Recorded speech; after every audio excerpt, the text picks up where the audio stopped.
teljes szívvel esedezzen morcád előtt, könyörülj rajta igéd szerint. Meggondoltam utaimat, a te bizonyságaidhoz térítettem lábaimat.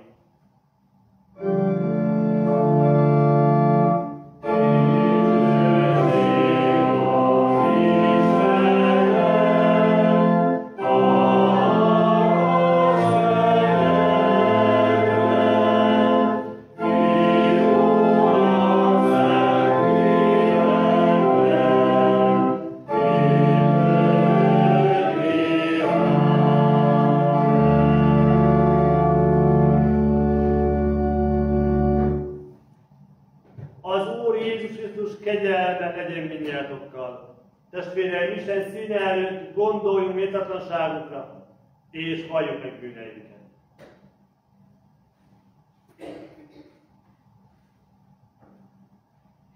Megvallom és bánom, irgalmas Istenem, hogy sokszor engedtem a kísértésnek, és eltértem igédtől. Ne vessen engem gyengeségeim miatt, hanem támogass kegyelmeddel az Úr Jézus Krisztusért. Amen.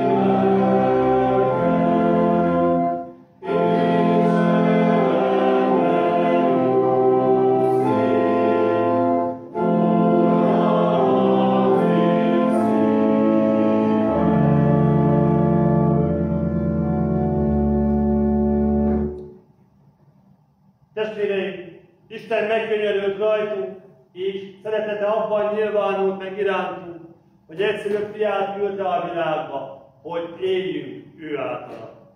Dicsőség a magasságban Istennek, és a földön békesség, és az emberekhez jó akarat.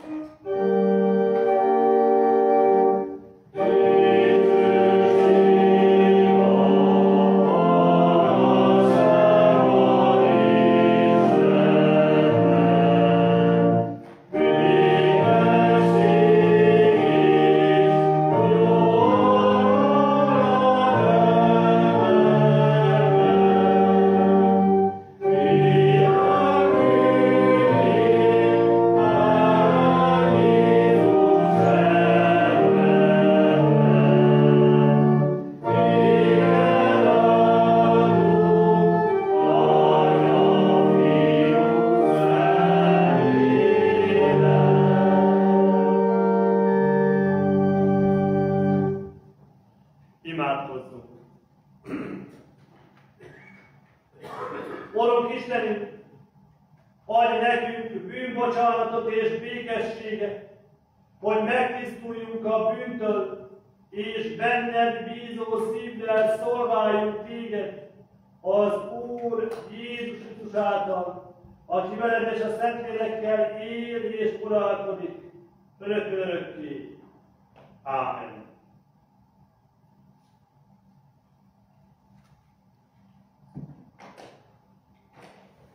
Hallgass meg az ünneplő gyülekezet Isten igéit, melyet megírva találunk Pál apostolnak az Efezusiakhoz írott levelében, az 5. fejezet 15. versétől a következő.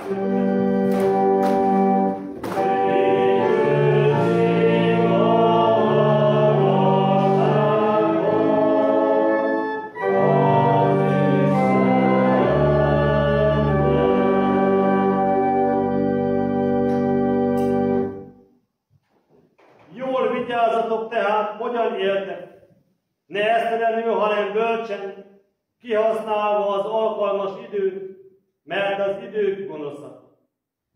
Éppen ezért ne legyetek meggondolatlanok, hanem értsétek meg, mi az Úr akarata. Ne részegeskedjetek, mert bortól amelyben pusztulás van, hanem teljetek meg lélekkel. Mondjatok egymásnak zsoltárokat, dicséreteket és lelki énekeket.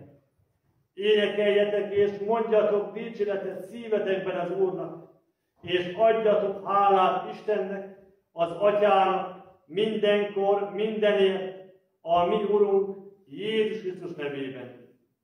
Engedelmeskedjetek egymásnak Krisztus félelmében. Boldogok, akik hallgatják és megtartják Isten igéjét. Magasztaljuk a Szent Háromság egyik az Isten, mondjuk el együtt az apostoli hitvallás. Hiszek egy Istenben, mindenható Atyában, mennek és földnek teremtőjében, és Jézus Krisztusban, az ő egyszülött fiában, a mi Urunkban, aki fogantatott Szentlélektől, született Szűz Máriától, szenvedett Poncius Pilátus alatt, megfeszítették, meghalt és eltemették. Alázállt a poklokra, harmadnapon feltámadt a halottak közül, fölment a mennybe, ott ül a mindenható Atya Isten jobbján, onnan jön elítélni élőket és holtakat. Hiszek Szentlélekben, hiszem az egyetemes Atyaszentegyházat, a szentek közösségét, a bűnök bocsánatát, a test feltámadását és az örök életet. Ámen.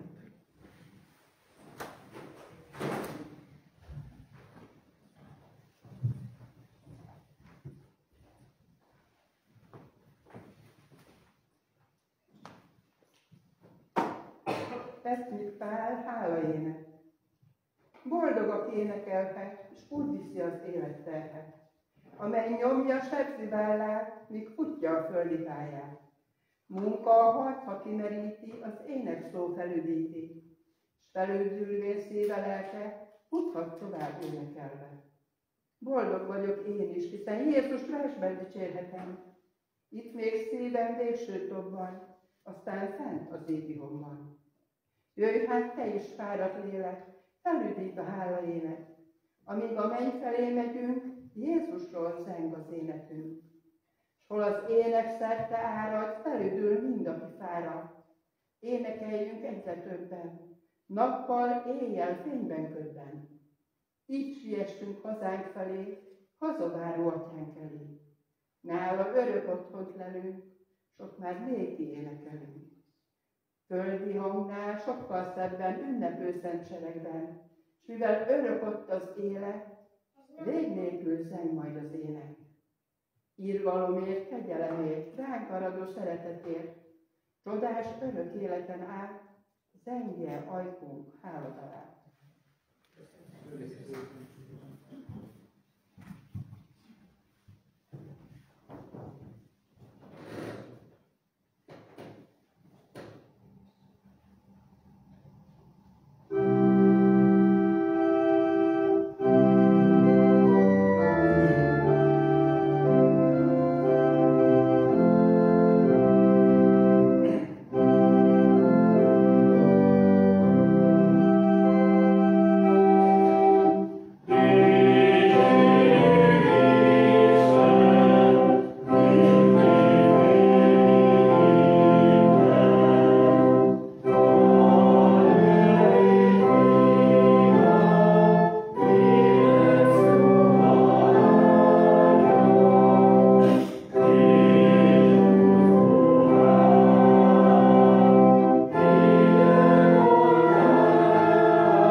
Kegyelem nékünk és békesség Istentől, lenni Atyánktól és a mi Urunktól, az Úr Jézus Krisztustól.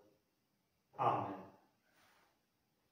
Hallgass meg az ünneplő gyülekezet Isten igéit, mert egyházunk a mai vasárnapra, a Szent Háromság ünnepe utáni 20. vasárnapra igényetéseként kijelölt, melyet megírva találunk a Lukács szerinti evangélium 14. fejezetében, a 25. verstől a következőképpen.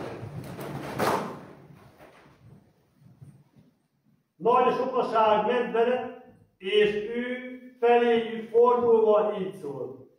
Ha valaki hozzám jön, de nem gyűlöli meg apját, anyját, feleségét, gyermekeit, testvéreit, sőt még a saját lelkét is, az nem lehet az én tanítványom. Ha valaki nem hordozza a maga keresztjét, és nem jön utánam, az nem lehet az én tanítványom. Mert ki az közületek, aki tornyot akar építeni, és nem ül le előbb, és nem számítja ki a költséget, hogy telik-e mindenre a befejezését. Nehogy miután alapot vetett, de nem tudta befejezni, gúnyolni kezdje mindenki, aki látja, és ezt mondja. Ez az ember építeni kezdett, de nem tudta befejezni. Vagy ha egy király elmegy, hogy harcba bocsátkozzék egy másik királlyal, vajon nem ül le előbb, és nem tart tanácsot arról, hogy szembe szállhat egy 10 000 élén azzal, aki 20 000-rel jön ellene? Mert ha nem, akkor követséget küld, amikor az még távol van, és megkérdezi a békefeltételeket. Így tehát, aki közületek nem mond le minden vagyonáról, az nem lehet az én tanítványom. Jó a só, de ha elveszíti az ízét, hogyan tudná az visszaadni? Sem a földre, sem a trágya dombra nem való, tehát kidobják. Akinek van füle a hallásra, hallja. Ámen.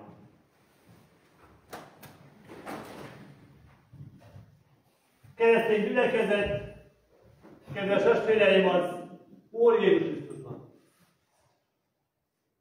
Nagy sokaság megy Jézussal. Könnyű Jézussal menni? Azt gondolom, hogy még menni Jézussal könnyű. Hiszen az nem igényel, most hadd mondjam így más, csak a lábunkat. A sokaság is ment Jézussal, mert látták a csodáit, amit tett, és szívesen hallgatták a tanítást. De ez ettől még azt gondolom, hogy messze van a tanítványságtól. Mert nem csupán sétálni kell Jézus mellett. Követni kell őt. De hogy? De miként? 3 nagyon szép és nagyon elgondolkodtató képet vázol fel elénk Jézus. A talajépítés képe arra mutat, ha az ember valamit végre szeretne hajtani, akkor arra készülni is kell. Ismerni kell Jézust. Tisztában kell lennünk azzal, hogy mi által válhatunk, lehetünk Jézus követői. Mit vállalunk azzal, hogy Jézus követői leszünk? Ugyanis Jézus itt egyenesen arról beszél, hogy fel kell venni a keresztet, és hordozni kell. Fizikálisan keresztet még nem hordoztam, esetleg a nyakamba láncként, kényelmesen. Olyan keresztet, amelyet Jézus vállára tettek durva fából, még nem viselte. Vittem már rönkfát, vittem már arrébb méter vagy 2 méteres fát. Hát nem volt olyan egyszerű. Törte a vállam. Nem volt jó vinni. Azt gondolom, hogy valami hasonló Jézus keresztre is. Néha nem könnyű kimondani a bűnről, hogy bűn. Főleg annak, aki nagyon közel áll hozzá. De én azt gondolom, hogy egy közösségen belül is 4 szem közt valakinek kimondani azt, hogy nem jó úton jársz, nagyon-nagyon nehéz megfogalmazni. Pedig, ha Jézus követői akarunk lenni, ezeket is, ehhez hasonló dolgokat is fel kell, hogy vállaljunk. Hogy akarunk különben Jézus tanítványai lenni? Jézus megdorgálta magát Pétert. Távozz tőlem, sátán, mert botránkoztatásomra vagy. A személyébe mondta, mielőtt a kakas 3-szor megszólal, te megtanul, mielőtt megszólal, te 3-szor tagadsz meg engem. Könnyű ilyen dolgokat kimondani? Könnyű a másiknak a személyében mondani, hiába szeretettel, alázattal, hogy te nem jó úton jársz. Könnyebb a homokba dugni a fejünket. Könnyebb inkább ledobni azt a keresztet. Könnyű oda állni valaki mellé, és segíteni, támogatni. Heteken, hónapokon, éveken keresztül.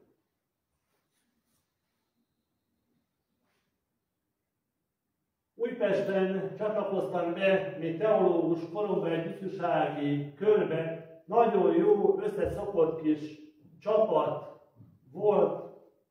Volt egy fiatal ember, nagyon egyszerű gondolkodású, de rossz társaságba keveredett. Drog, szipó, és lehet sorolni. És volt egy fiatal lány, akiben, nem tudom szebben mondani, fülig szerelmes volt.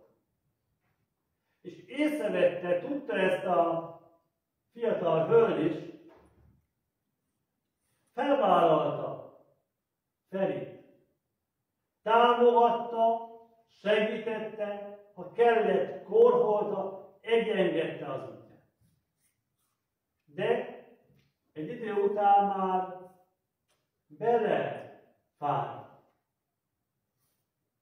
Belefáradt, hogy újra és újra ugyan abba a gödörbe lépve. Elengedte a kezét.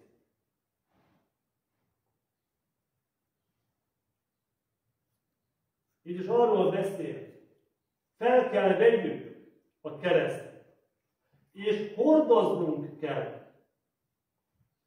Különben nem lehetünk tanítványok. Csak ez a kereszt nem az, amit mi általában érteni szoktunk. Adott esetben talán még a családi kötelékeimet is alá kell rendelni Jézus követésének, a tanítványságnak. Jézus mellett és az igazsága elfogadása esetén a követésre, akár még a családtól is elszakíthat. Lehet, hogy új családot kapunk. Teljesen oda kell adjuk magunkat, feladva önzésünket. Eszembe jut Péter és társai. Ne félj, ezentúl ember halász leszel. És mit tettek a tanítványok a hatalmas halfogás után? Pedig ott a halfogásban átfuthatott az agyukon, a szívükön, hogy pár napig, akár egy hétig, még halásznunk sem kellene kijönni, hiszen annyi halat fogtunk. Meg van oldva a mindennapi kenyér gondja egy jó időre. És minden. Az egész vállalkozásukat, a biztos anyagi egzisztenciájukat hagyták ott a Genezáreti tó partján, és követték Jézust. Vagy Lévi Máté, aki ott akkor talán először találkozott Jézussal, a vámszedő asztalnál, zsebe tele pénze. Jerés, kövess engem. Mindent otthagyva követte Jézus. Ők teljesen odaadták magukat, feladva énüket. Ha valaki nem hordozza a maga keresztjét és eljön utána, nem lehet az én tanítványom. Átélte mindezt az üldözőből lett népek apostola, Pál is. Élek többé nem én, hanem él bennem Krisztus. De lépjünk tovább, ott a harcba bocsátkozás képe. Felismerjük az erő viszonyainkat. Vállaljuk a lemondást. Mindenről. De ez a kép éppen azt hozza elég,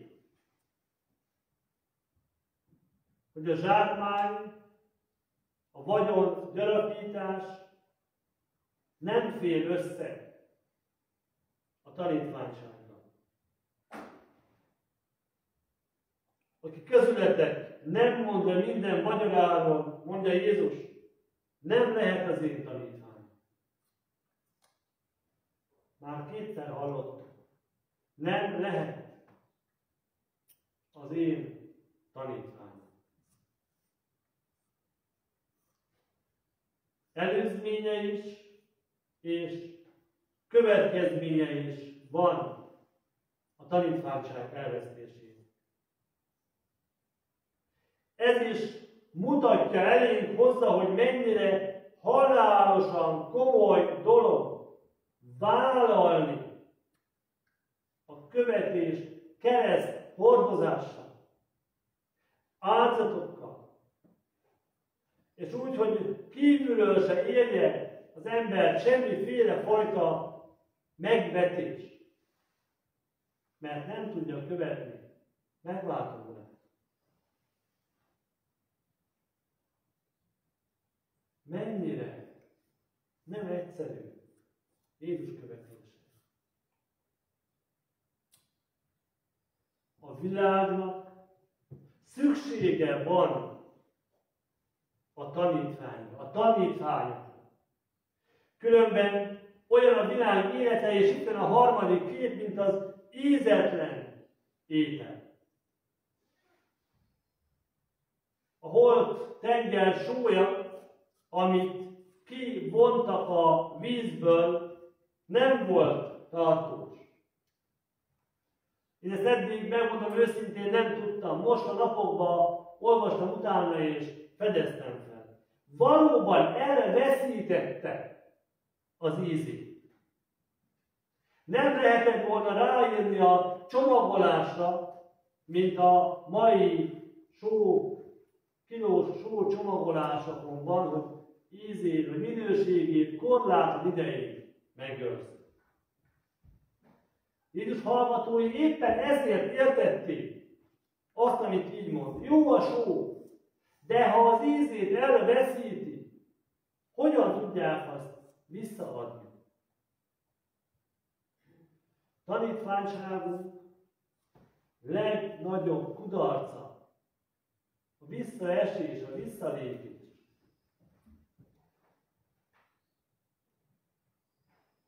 Pedig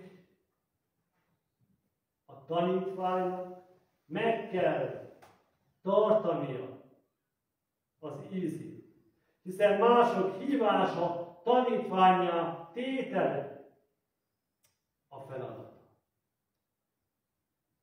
Ha valakiben egyszer csalódunk,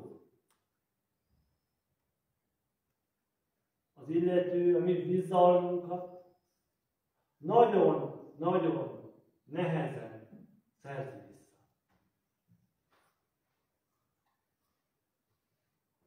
Volt egy ismerősöm, együtt jártuk a Mevisz Bárka táborait, lehet, hogy már szóba hoztam. Kemenes Mihályfa mellett Celdömör, Sághegy, vulkanikus hegy, le lehetett menni a bányászat miatt a közepébe, még kerekes székkel is. De voltak rejtett kis ösvények is, és ezzel a segítővel kitaláltuk, sőt talán ő hozta föl, vigyük föl Magyar Csabitot azon a pici ösvényen. Mekkora élmény lesz ez neki. Gyere, Krisztián, ketten megoldjuk. Ráálltam. Csabi elég testes, fiatal ember, sokáig nem bírt állni, lelkesedett, igen, én is itt föl fogok menni. Elindultunk, egyre kavicsosabb lett az út.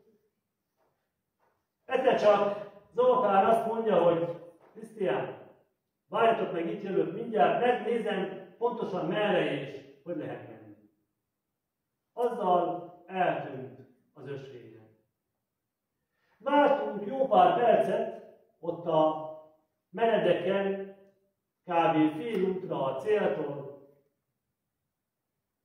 Zoli csak megért. Lefelé menni már veszélyes, hiszen magamat is tartani kell, plusz a nálamnál jóval nehezebb Csabit is. Más nem volt, elindultunk felfelé. Senki nem jött, hogy segítsen Csabit fölvinni. Zoli is eltűnt, fönt társalgott valakivel, mire nagy nehezen, szó szerint leizzadva fölértem.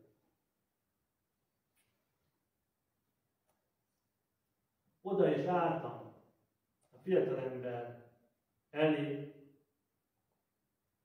és meg kellett neki mondjam, nem csak első mérgemben, Zoltán, előttem te most ne szerepeltél. És itt a barátságunk meg is rekedt. Nem tudtam benne, ma sem tudok benne így tovább bízni. Hogy vagyok a tanítványsággal? A tanítványnak meg kell tartani az ízét, hiszen mások hívása, tanítvánnyal tétele a feladata. hívni kell, vagy rosszogatni, az szerint, hogy megtartjuk-e a kapcsolatot, vállaljuk-e a keresztet. Vállaljuk-e a keresztet, a keresztségben kapott ajándékkal élünk-e? Naponként meghalunk-e a bűnnek, hogy aztán új életre támadjunk?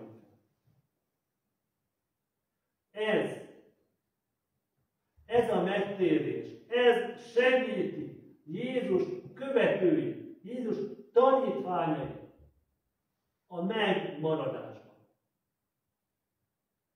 Újra és újra bele kell kapaszkodjunk Jézus Krisztusba. Nehéz vagy könnyű Jézust követni? Lehet, hogy most azt mondjuk nehéz. Lehet, hogy azt mondjuk, ennek ellenére könnyű. A három kép együttesen azt mutatja, tudnunk kell, hogy kit is követünk. Kit követünk? Azt a Jézus Krisztust,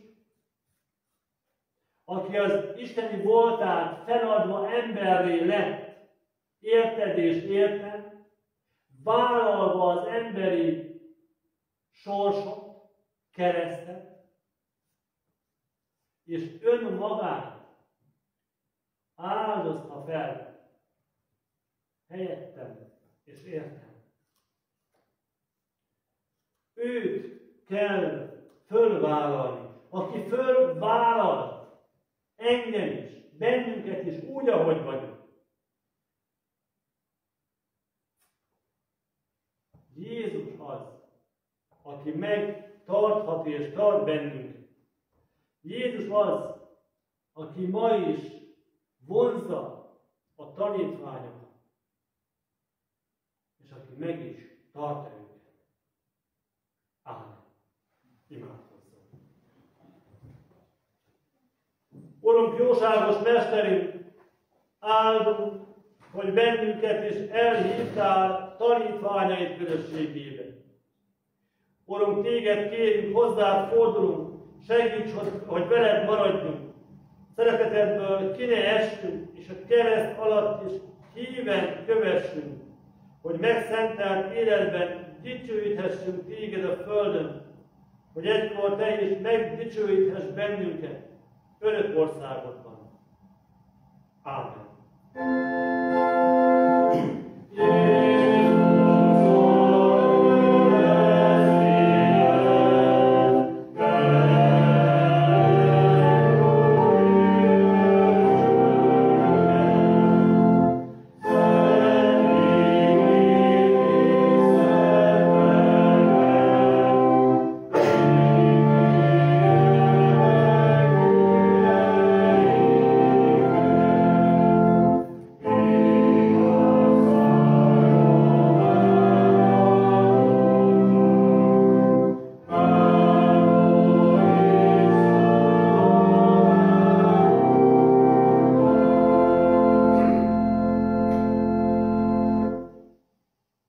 Hiszem a gyülekezetnek, hogy csütörtökön este 6 órától a gyülekezeti teremben kóruspróbát tartunk. Hívunk és várunk mindenkit sok szeretettel erre az alkalomra is. Szombaton délelőtt 9 órától a parókia a gyülekezeti terem udvarának terep rendezését végezzük megfelelő idő esetén, amelyre azt gondolom, hogy minden segítő kézre szükségünk van. Kérem a testvéreket, aki tud jönni, kapát, gereblét, talicskát, akár ásót is hozzon magával.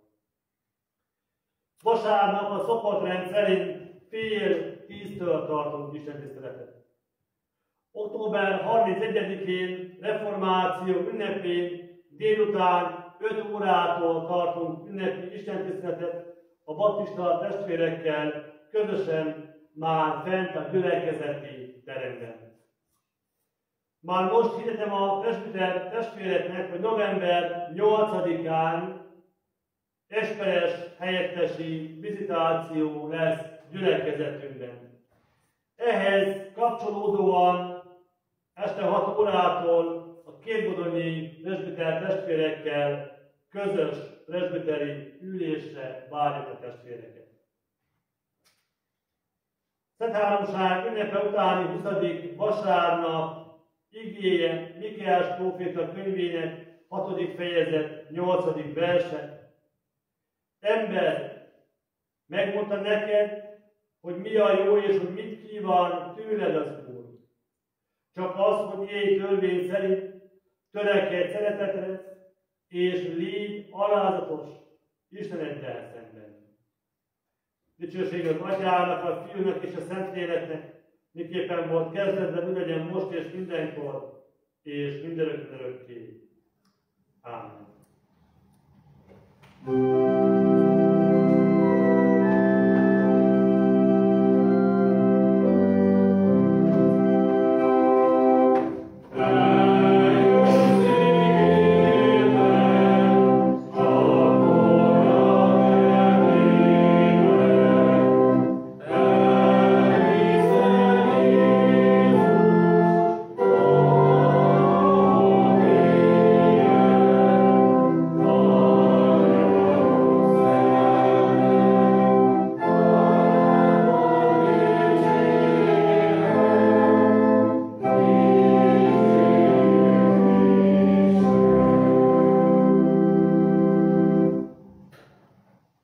Hirdetem még, hogy a zárói áldás után, a záró ének előtt, október 23-ai ünnepünkre emlékezve elénekeljük nemzeti himnuszunkat.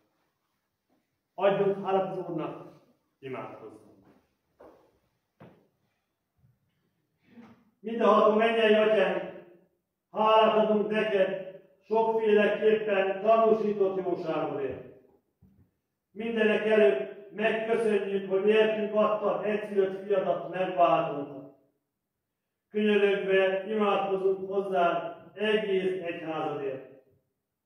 Add neki szent lelkedet, és óvd meg minden gonosztól. Segíts mindazokat, akik népünkért felelősséget hordoznak, hogy jog és igazságosság érvényesüljön közöttünk. Adj a népeknek békességet és egyetértést. Vedd körül kegyelmeddel otthonunkat, védelmezd és áld meg mindazokat, akik szívünkhöz közel állnak. Adj munkánknak sikert, hogy meglegyen mindennapi kenyerünk. Urunk, könyörülj a szenvedőkön és a veszélyben lévőkön. Irgalommal tekints a betegekre, magányosokra, szenvedőkre. Téríts bennünket a te utaidra, erősíts meg a hűséges szolgálatot. Állj mellénk, amikor ingadozunk, és segíts mennyei országodba, hogy mindörökké dicsőítsünk téged, az Úr Jézus Krisztusért, kinek nevével együtt így fordulunk hozzá. Mi Atyánk, aki a mennyekben vagy, szenteltessék meg a te neved. Jöjjön el a te országod, legyen meg a te akaratod, amint a mennyben, úgy a földön is. Mindennapi kenyerünket add meg nekünk ma, és bocsáss meg vétkeinket, miképpen mi is megbocsátunk az ellenünk vétkezőknek. És ne vigy minket kísértésbe, de szabadíts meg a gonosztól, mert tiéd az ország, a hatalom és a dicsőség mindörökké. Ámen. Vegyétek az Úr áldását! Istennek népe az Úr áldjon meg, és őrizzen meg téged. Az Úr világosítsa meg az ő arcát te rajtad, és könyörüljen rajtad. Az Úr fordítsa az ő szent arcát te felé, és adjon te néked békességet.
áldott vasárnapot, erős várni Jézus.